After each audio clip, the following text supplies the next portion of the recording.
Hi folks, I'm Alan Watt and this is Cutting Through the Matrix on the 5th of February 2009.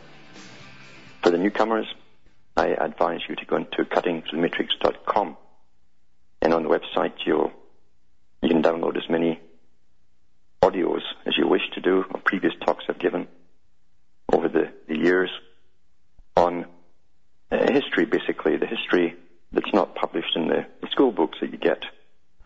It's not mentioned much by the media either. At least it's never connected by the media. That's more accurate. They give it little bits of information, but not the in-depth story on any of them. And I try to give you shortcuts through the talks and use sources, the authorized sources in a sense, because that's what you have to go by to prove what's happening to other people, if they care to listen. And you'll find that the big boys themselves are very good at publishing books by themselves. They like to boast about how they've pulled off so many coups and revolutions and even set up different types of structural governments across the planet over the last 100-odd years, and how they're doing it now, in fact, as we live. Most people don't care because we float through lives and we're fed trivia. But it's happening nonetheless, and it is a controlled movement. It's not hard at all to track it down through time. They say they publish lots of books, and you'll find the main players are always the same family lines, and some of them have been on the go for 50, 60, 70, 80 years even, and still pushing strong like the Rockefellers for the same agenda. It's not money they're after. So I try to give you the shortcuts, and also look into Alan Watt Sentinel.eu for transcripts of these talks written in the various languages of Europe. You can download them and print them up, pass them around. Because we do need shortcuts in this day and age. Now, for those who listen, I always ask people to help keep me going. You can donate by looking into cuttingthroughthematrix.com. There's buttons on the website there for donations. And you can also order my books and discs and so on from there as well. That keeps me going. And believe you me, there's not a lot comes in here. The ads you hear on this show and other shows I'm on are to keep the companies going. They pay for the airtime, they pay the engineers, and they pay for equipment and maintenance and so on. And even those with your own personal computer, you'll know that maintenance is always ongoing. Never mind if you have a radio station, it's a lot more expensive. I've been going through over 100 years of history, really. I could go much, much further back into the past, and I did go and touch on it briefly, to do with secret societies and enlightenment, as they call it, and how they sprung up to basically, and as basically to a kind of middle-class revolution. They wouldn't get enough pieces of the pie, and they wanted to get up there and overthrow kings and nations and religion, which they felt was stifling them. And they formed secret societies because they could not speak out about their open policies of a world society where the elites themselves, the intelligent ones, would rule over the lessers. And that's always been mentioned in secret societies, that very concept of what we now call eugenics. Actually, they've called it bioethics now, since they are in control of the world and us through health, care, etc. The eugenicists call themselves bioethics professionals, and they deal with how we should live and die, basically, or even if we should live at all. Because the world has been turned into a secular humanist society, which was planned and spoken and written about 100 years ago, and I'm going to go into that today. Back with more after this break.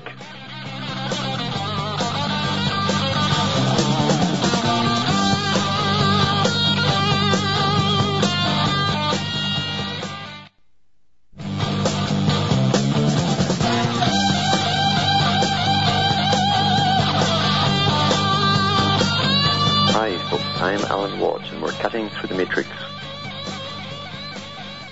Just mentioning the fact that history is planned, and in fact the future is planned. It's been planned for an awful long time, in fact. And we find that articles and books were published a long time ago outlining the plan. It's kind of ongoing. But it's always the same plan and the same strategies to be used. And yet when certain events eventually happen within your own lifetime, and you notice them and you remember where you first read it, that this was going to happen maybe 20, 30 years ago. It's never presented that way in the newspapers at the time. It's always presented as though this is the only option that we have, and we have to go there. I've talked about the Council on Foreign Relations and its beginnings as a branch of the Royal Institute for International Affairs in Britain. It was also run at that time, a long time ago, by Lord Milner, and before that, Cecil Rhodes basically set the whole organization up. And I've read from Professor Carroll Quigley, who was a member of the group. In fact, he was a historian for a while for the society. They keep their own historical records. For one day, they'll publish it when we're all brain dead, and we won't care, you see. And in Tragedy and Hope, and I've read this part before, it's very, very important, Professor Carroll Quigley says this from their own records after studying them and updating them for them. This is the book Tragedy and Hope, page 950.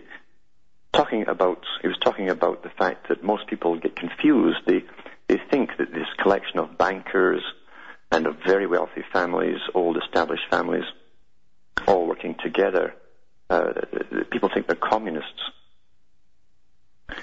And he says here in page 950, this myth, like all fables, does in fact have a modicum of truth. There does exist and has existed for a generation, it means 60 years.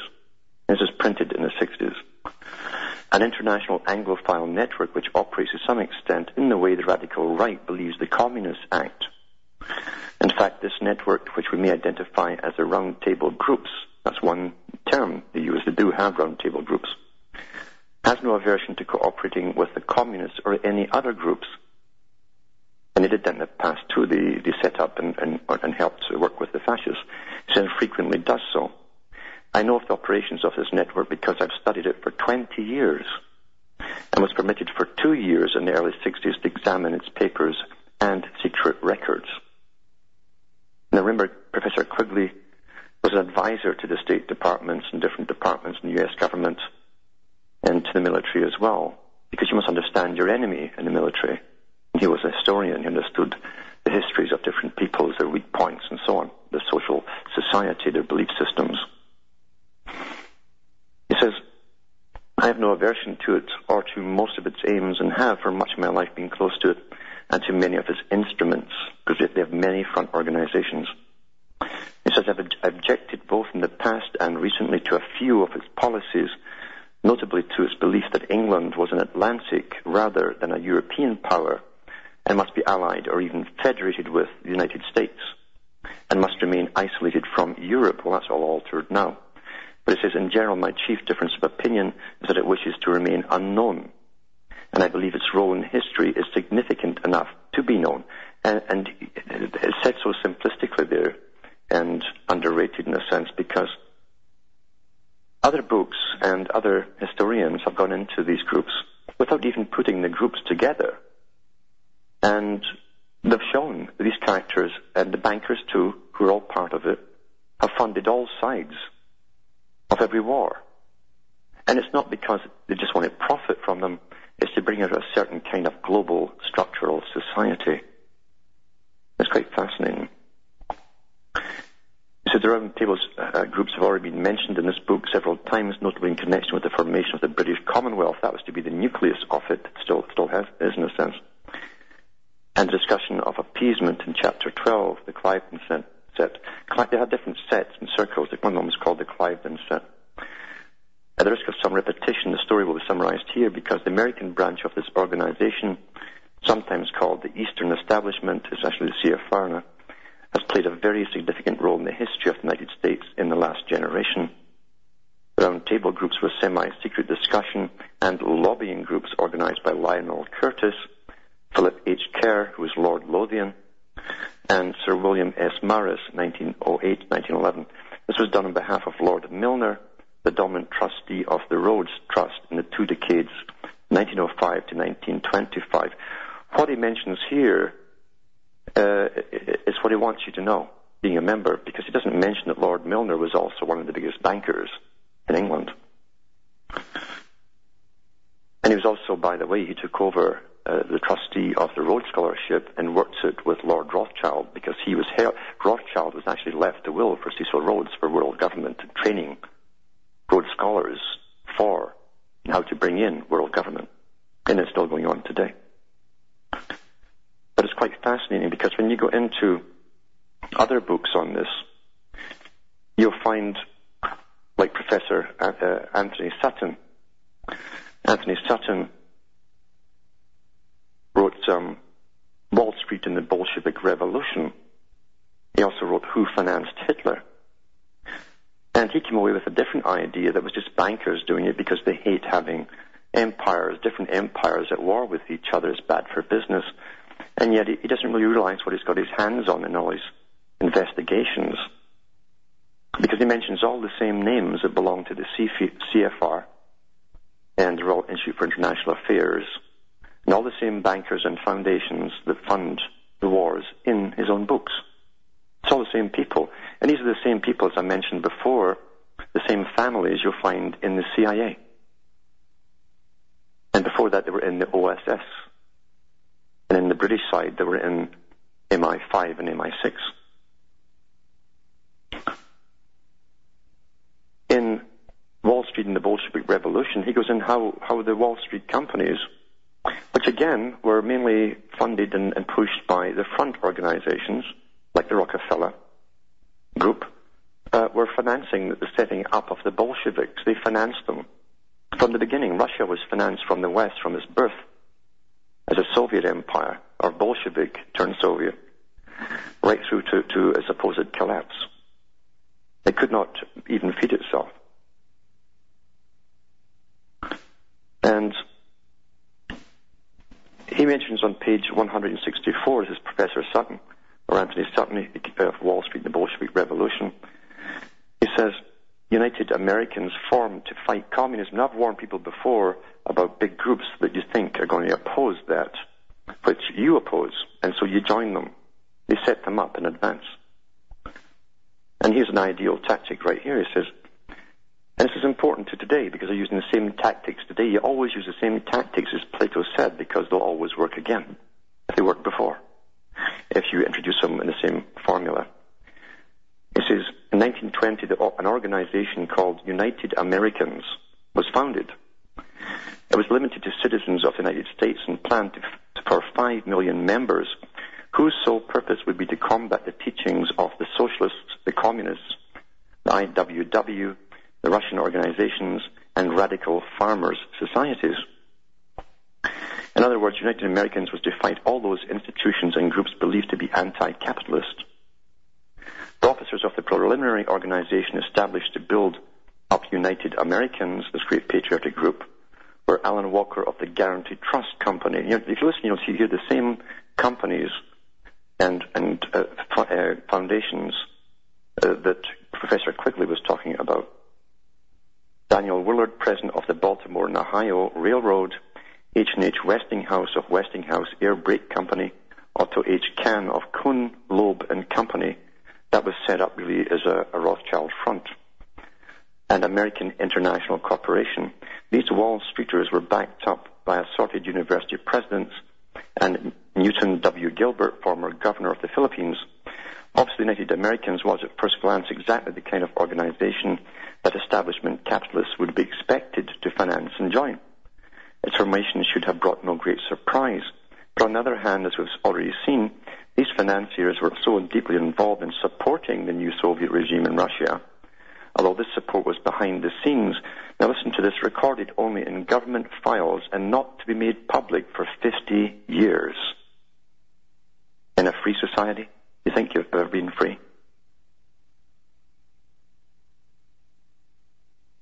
As part of United Americans, Walker, Willard, Westinghouse, and Kahn were playing a double game. Otto Kahn, a founder of the anti-communist organization, was reported by the British socialist J. H. Thomas as having his face towards the light. Kahn wrote the preface to Thomas's book. In 1924, Otto Kahn addressed the League for Industrial Democracy, that was a communist organization, and professed common objectives with the activist socialist group.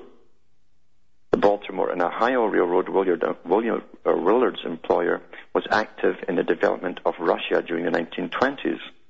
Westinghouse, in 1920, the year United Americans was founded, was operating a plant in Russia that had been exempted from nationalization, and the role of guaranteed trust has already been minutely described. So here's the same guys forming a patriotic group for the publics to believe in, and funding the revolution, the ongoing revolution in Russia at the same time, and making a profit from it at the same time. But what's interesting too is that he says here, and he goes into this in detail too, in a lot of detail. He says, but why allow Russia to become a competitor? This is 178, page 178, and a challenge for U.S. supremacy. In the late 19th century, Morgan, Rockefeller, and Guggenheim had demonstrated their monopolistic proclivities. And that's the key to all of these guys. They're monopolists. And you think e pluribus unum means out of many one for people. No, it means for corporations and the world. And I'm going to go into that when I come back from this break.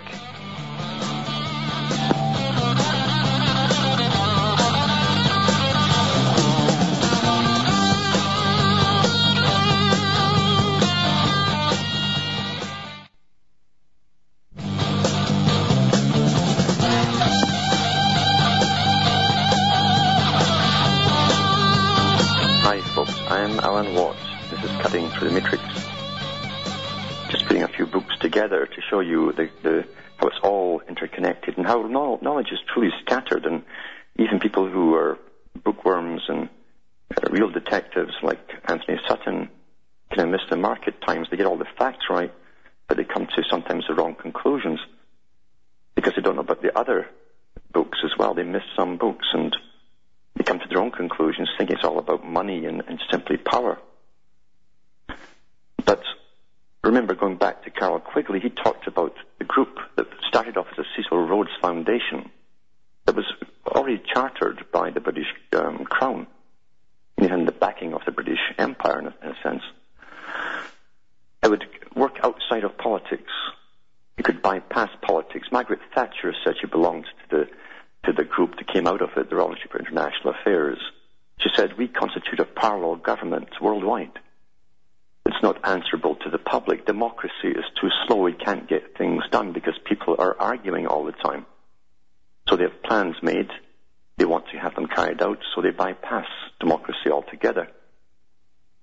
And we will look at the Council on Foreign Relations, the American cousin of it. It's just a branch. They work on the same agenda, the exact same agenda, with front organizations, many front organizations working across the world. And they use geopolitics, as it's called. Geopolitics is long-term strategy where you study your prey, your victim, the culture, the ancient culture, the phases that culture has gone through. And you work out your strategy according to their history and their culture for long-term goals. And that's how it's all put together. Because in his book here, Sutton talks about the fact that, as I say, they financed the Russian Revolution, the Bolshevik Revolution.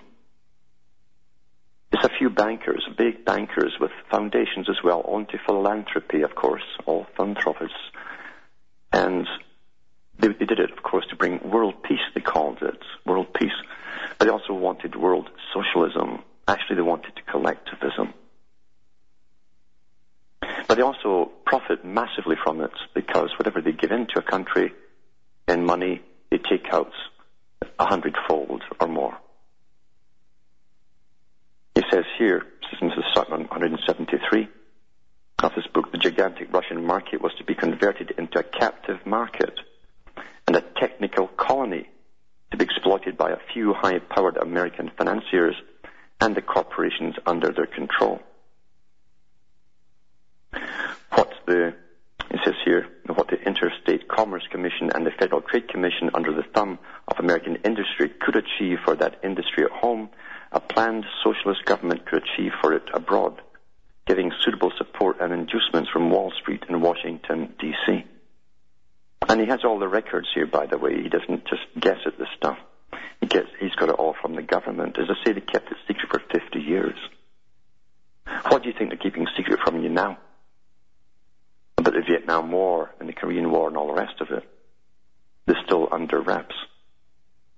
See, we never know the reasons, the real reasons why anything happens while we live. That's how the system is run. On page 176, and this is Wall Street and the Bolshevik Revolution by Sutton, he goes into some of the early players who were working with the Council on Foreign Relations and the British establishment on this world agenda. He says, as Jennings C. Wise has written, historians must never forget that Woodrow Wilson, President Woodrow Wilson, the guy who set up the League of Nations, precursor of the United Nations, made it possible for Leon Trotsky to enter Russia with an American passport. Trotsky literally was going over to Russia to help start the revolution with suitcases full of money from the U.S. banks, the bankers, Baruch and all these guys. He was stopped at Halifax in Canada and put in the little prison near the docks. And President Wilson literally sent up an express guy with a passport for him to allow him to get out of the country and get the revolution going. Quite something, eh? And that's in the Canadian records here. So Leon Trotsky was also declared himself an internationalist, and here Sutton's drawing the similarities between the revolutionaries and the big bankers. They were both internationalists. He says, we've remarked with some interest his high-level internationalist connections, or at least his friends in Canada. Trotsky then was not pro-Russian or pro-Allied or pro-German, as many have tried to make him out to be. Trotsky was for world revolution, for world dictatorship. He was, in one word, an internationalist. Bolsheviks and bankers have this significant common ground, internationalism. Revolution and international finance are not at all inconsistent if the result of revolution is to establish more centralized authority. It's essential for them. That's centralized authority. That's what we have across the whole Western world now. International finance prefers to deal with central governments. The last thing the banking community wants is laissez-faire economy and decentralized power, because these would disperse power. This, therefore, is an explanation that fits the evidence. This handful of bankers and promoters was not Bolshevik or communist or socialist or Democrat or even American. Let's just pop back to Tragedy and Hope. And it tells you on page 950 that they're often accused of being communists. The radical right thinks that's how they are. They're fire left-wingers. Here is Sutton telling you no. It's a different thing altogether. Back with more after these messages.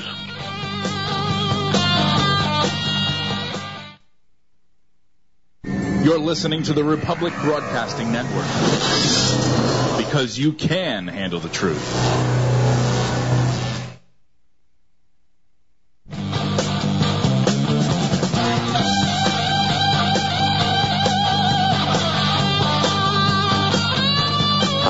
I'm Alan Watt, and this is Cutting Through the Matrix, just tying some ends together to show you how the group has operated in the past and how they're operating today. In fact, I've got a stack of books around here at the present time. They're dealing with them and their operations right now, what they're doing today, and where they're going. Same people, same groups. But Professor Sutton thinks it's merely to do with money and power and a world without any restrictions for themselves, which is completely wrong. As Professor Quigley said, they appear to do this, they appear to be all left-wing, but they have a different agenda altogether. This is what Sutton says on page 176. He says, basically, they're trying to create a world of collectivism. He says, this therefore is an explanation that fits the evidence. The handful of bankers and promoters was not Bolshevik, communist, socialist, Democrat, or even American. Above all else, these men wanted markets, preferably captive international markets, and a monopoly of the captive world market as the ultimate goal. They wanted markets that could be exploited monopolistically without fear of competing or competition from Russians, Germans, or anyone else, including American businessmen outside the charmed circle. This close group was apolitical and immoral. In 1917, it had a single-minded objective, a captive market in Russia, all presented under and intellectually protected by the shelter of a league to enforce the peace. So they set up the League of Nations, you see. Wall Street did indeed achieve its goal. American firms controlled by the syndicate were later to go on and build the Soviet Union, and today are well on their way to bringing the Soviet military-industrial complex into the age of computers. This was written in the 70s, I think. Today the objective is still alive and well. John D. Rockefeller expounds it in his book, The Second American Revolution, which sports a 5-pointed star on the title page. The book contains a naked plea for humanism. Remember I mentioned that the other day? Secular humanism is to be pushed on the public of the planet. And I was reading from Charles Galton Darwin's book, and that's what he said. There'll be a single universal culture. And here they call it humanism, secular humanism, from Rockefeller. It says, that is, from Rockefeller's book, a plea that our first priority is to work for others. Cecil Rhodes said that too. A world where the people will serve the world state. They'll serve the world state. It says here, in other words, a plea for collectivism. Now, let's tie that in with the other front organization that came up with the scam of global warming, the Club of Rome. That's one of their many front groups. In the 1970s, the founders came up with the idea of how to get a world tax and unite the planet under a threat from out there or anywhere. And they came up with the idea of global warming, said that would fit the bill. But they also said they wanted to bring in a world of collectivism, a collectivist society. After studying the Soviet system and every other system, they thought collectivism was the way to go. What's happening now? The banks in Britain and elsewhere are buying up the houses and renting them out to people. Only people who have lived in the Soviet system can recognize what's happening here and everywhere else. It says here, this is still from Rockefeller's little book, humanism is collectivism. That's what he said. Humanism is collectivism. And he's still trotting across the planet. He's the guy that's at every South American meeting to do with the amalgamation of the Americas. He funds every group down there. Comes from Foreign Relations Trilateral Commission. Again, going back through the time, back to when it was Lord Milner's group in the Round Table Society. It's got many different names. It's the same organization, the Royal Institute for International Affairs. It says it's notable, this is again going back to Professor from, I'll check my books here.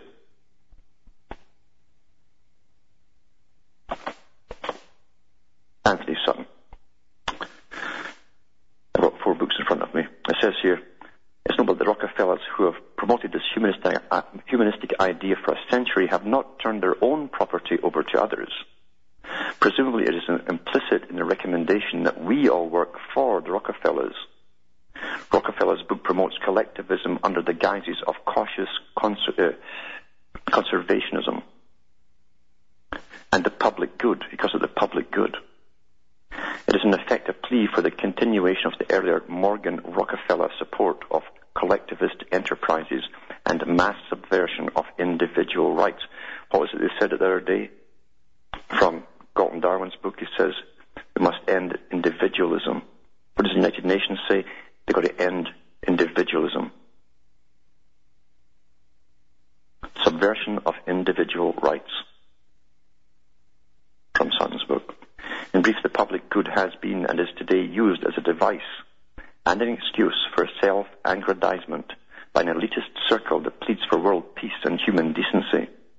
But so long as the reader looks at world history in terms of an inexorable Marxian conflict between capitalism and communism, the objectives of such an alliance between international finance and international revolution remain elusive. You've got to stop using the terms and just look above it all, look down at it, just to see what's really happening. Don't be confused by terms. To so the ludicrousness of promotion of the public good by plunderers, and these guys all got their starts by plundering all of them. And I mean real wars of plunder. It says, if these alliances still elude the reader, then he should ponder the obvious fact that these same international interests and promoters are always willing to determine what other people should do, but are signally unwilling to be the first in line to give up their own wealth and power. Their mouths are open, their pockets are closed. Now, at the same time that these boys, the CFR and so on, the same whole group of them with bankers in it, same family bankers, with their foundations and philanthropy, they were all already setting up in the 1920s at the same time as they were still doing the Soviet Union, Mussolini. And all of the data and the money they sent to him, from whom, etc., same boys, is all documented in this book, Wall Street and the Bolshevik Revolution. It's incredible knowledge, incredible knowledge. Here's a guy who was big he was a mover and shaker. It was called Frederick C. Howe. I think he was even used in Canada later on in World War II. He was a mover and shaker. He knew how to get whole nations working for him. And it says, this technique was used by the monopolists to gauge society, was set forth in the early 20th century by Frederick C. Howe in the Confessions of a Monopolist, excellent book. First said Howe, politics is a necessary part of business. To control industries, it's necessary to control Congress and the regulators, and thus make society go to work for you, the monopolist. So according to Howe, the two principles of a successful monopolist are, first, let society work for you, and second, make a business of politics. These, wrote Howe, are the basic rules of big business. And that's exactly what they do. They get the nation working for them. And of course, going back up the page, Rockefeller wants a world where people will serve others. It doesn't say all people, it just says people will serve others, because he won't be serving anybody. That's how it works. But people should try and get hold of the book, and remember, you'll probably get used ones as well, Wall Street and the Bolshevik Revolution by Anthony G. or C. Sutton. Excellent one to read. And it takes me right down to the present day, because I was thinking earlier about the video I mentioned last week, and I put the link on my site, to Brzezinski 30 years ago in the 70s, who was promoting jihad in Afghanistan and telling them it was a holy war and God was on their side. Because at that time, in geopolitics, you see, he and the boys in the Council on Foreign Relations and Trilateral Commission wanted to get a completely united Europe, including all of those regions too. And there were certain people standing in the way.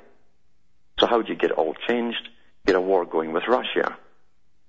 And he knew by arming the Afghanistans that Russia would have to come in, which they did. And Afghanistan for years was bombed incredibly from the air and had terrible things done on them.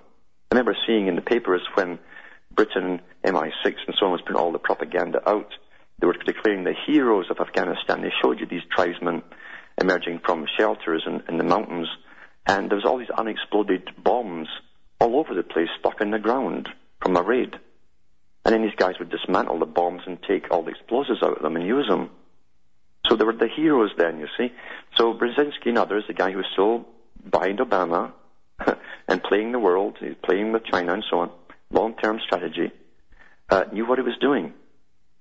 And of course, when Russia goes out, what happens? When they go down, supposedly, and just fall apart and the wall comes down, we're all in there. The West's all in there, doing the same thing to the Afghanis as Russia was doing. And suddenly the Afghanis are bad guys again. Remember what Orwell said, who are we fighting today? East Asia, West Asia? They're the good guys, bad guys? You don't know. They keep changing. Because it's long-term strategy. After all, if the Afghanis were praised for fiercely fighting for their independence back in the 70s against the bad Russian bear, how come they're bad guys today for trying to do the same thing and hold on to their independence? Geopolitics. And I'll guarantee you, Mr. Brzezinski would know exactly how long Russia would be in there, and he'd also know that down the road the US and Canada would be in there too, afterwards. This is how they play it. This is how they play it. You know, a delegation went to the Soviet Union 15 years before the wall came down and told the president of the Soviet Union, and Rockefeller, by the way, was one of them, who went over there, there'd be no more, there'd be a complete European Union in 15 years with a parliament. And therefore there's no point in carrying on with the Soviet Union. And I've got the documentation here as well. Why is Mr. Rockefeller all over the planet when he's not elected to anything by the public? With his massive Council on Foreign Relations group, the group that you have to be asked into, and almost every major reporter is a member of it. Every TV station and newspaper owner is a member of it. Every magazine editor is a member of it.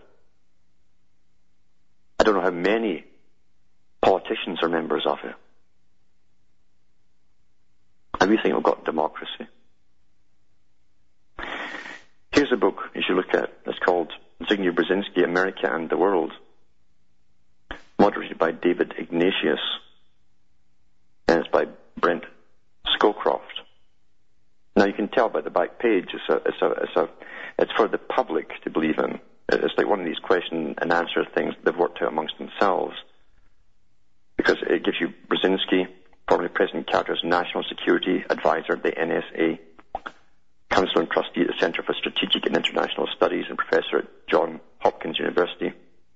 Then it has Brent Scowcroft, served as National Security Advisor to Presidents George H.W. Bush and Gerald Ford, and as military assistant to President Nixon. He's president of the Scowcroft Group, an international business and financial advisory firm. He's also the co-author with former President George H.W. Bush. Then David Ignatius, who writes a twice-weekly column for the Washington Post, previously executive director of the International Herald Tribune. So they're all CFR, you see, and Trilateral. So remember, they're writing stuff for the public consumption, but they do give you some parts of the strategy. Because here's the same Brzezinski that was setting up jihad so that Russia would come in to Afghanistan. And he's talking about China and so on in this book. And he says here that they're talking about China and how it would go with democracy. He says, "Yet potential rival," he says, and this is page 116, America and the World. He says, "Ruthless in the pursuit of their interests. When you say the Chinese are ruthless in the pursuit of their interests, aren't you also describing the United States? Our business operations internationally are very energetic, to put it euphemistically. Are we not disinclined to promote our interests to the maximum? But inherently the notion of a rival, business rival, includes the notion of restraint. It's not the same thing as ruthless imperial military competition, which ends up in a collision." And I think that thought, that realization guides both us and the Chinese. Now remember, the group that he works for set up modern China. They set up communist China. Because the Royal Institute for International Affairs and the CFR had their Institute of Pacific Relations. Another front group, it was explained here in Tragedy and Hope again. And the whole idea was to get that whole region, including Australia, New Zealand, all united under one big trading bloc. And they were at that for 70 years. 70 years, and it's still ongoing. So here's Brzezinski, who knows all this stuff. No, he's talking to a dumbed-down public that mainly don't know this stuff. And he's giving you the childish version, the very, very childish version. It says the second point, we know more or less how our leadership operates. We know much less about their leadership. By my own experience in dealing with their leadership is that it is remarkably sophisticated, eager to learn, and quite deliberate in its effort to understand realities. That was my first impression when I met Deng Xiaoping. At the time we were able to develop a quasi-secret. Now listen to this. Now remember, China was then the bad guy. You also got to get a bad guy. And he's talking about 30 years ago, when it was a bad guy. At the time, we were able to develop a quasi-secret alliance against the Soviet Union. Now, I thought they were both communist. Didn't we all think that at the time? It wasn't long after the Korean War. The Vietnam War was still going on in the 70s. So here's Brzezinski over there with a quasi-secret alliance with the Chinese against the Soviet Union. Why? Because they'd already set up China to be the manufacturer of the world. That was still to come. This is from Brzezinski's own words, right? Which involved joint intelligence operations and joint assistance to the resistance in Afghanistan. So they were helping the Afghanis at that time fight the Russians. They brought on the war with Russia by arming the Afghanis and telling them to have jihad. And here he's over, and then after he's telling these guys over in Afghanistan, it's a holy war, God's on your side. He runs off to China, and there he is with the top intelligence experts of China working covertly against Russia. This is incredible geopolitics. And he says here, and while generally I'm impressed by the very deliberate nature of the Chinese leadership's effort to educate themselves, let me cite you one specific example that's been intriguing me. For about 5 years now, the Chinese leadership has held at the highest level, listen to this, a seminar for the top leaders, just for the top leaders like our National Security Council. So they've got an idea, they've got a clone set up in China of how it works here. Because they get the real dope on what's happening, not the rubbish we get in newspapers. He says it's a full-day session led by some specialists. All the top leaders have to attend, and here are some of the topics they've addressed. I'll be back with more of this after this break.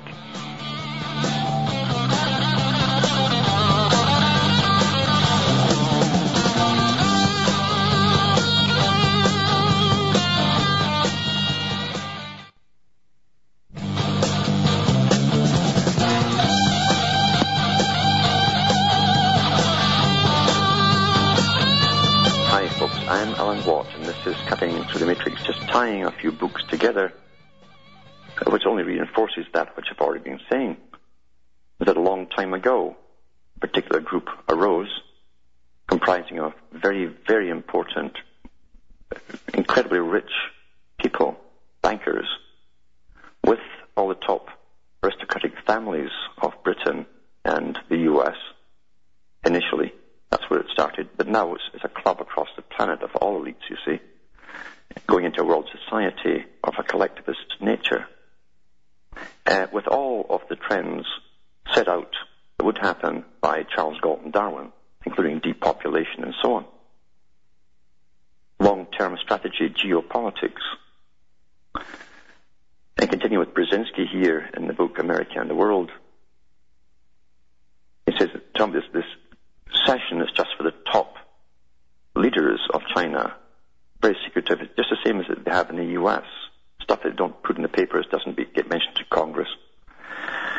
And what they were talking about was the importance of constitution and understanding the rule of law, something very alien to their communist dictatorship. But by the way, he praises exactly what I've been saying. He praises the communist system to bringing them up to speed and modernizing them quickly. That's exactly what they did with the Soviet Union. That was part of it. And also amalgamating all the small provinces into one big one with a centralized government. Karl Marx talked about that very strategy. It was necessary too. And here they are doing it. They've done it all. A slightly different technique for different parts of the world, but they always get it in the same way at the end. It becomes the same. And what we were also discussing was the rise and fall of imperial powers, something all strategists must study. And then on page 119, which ties into yesterday's talk, Brzezinski was talking to Jiang Zemin in China.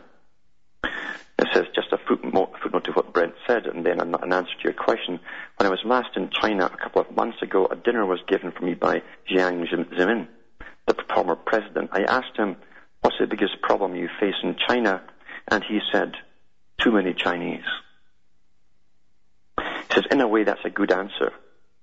The floating unemployed population is now about 200 million. So they're moving them all off the land, sometimes 200 million at a time off the land into the cities. That's what's in the newspapers. They're clearing, just like they're doing everywhere else across the world, getting them all into the cities. As we can go down gradually, together, worldwide. It says, except that it floats from place to place because all this is going on. New cities are growing, huge interstate highway system, fantastic, like ours. but there's no cars on them yet. Brzezinski says there's no cars on it. That's right. A system already about 40,000 miles. Ours, built in the 1950s and 60s, is 65,000 miles. The Russians are building their first superhighway from Moscow to St. Petersburg right now, and their very first, and you still drive on gravel when you try to drive from Moscow to Vladivostok. On this larger issue of how we deal with the Chinese, first of all, with respect, this is not a civilization that's going to accommodate easily to hectoring or lecturing from us. The Chinese are profoundly conscious of their history and culture, and with justification.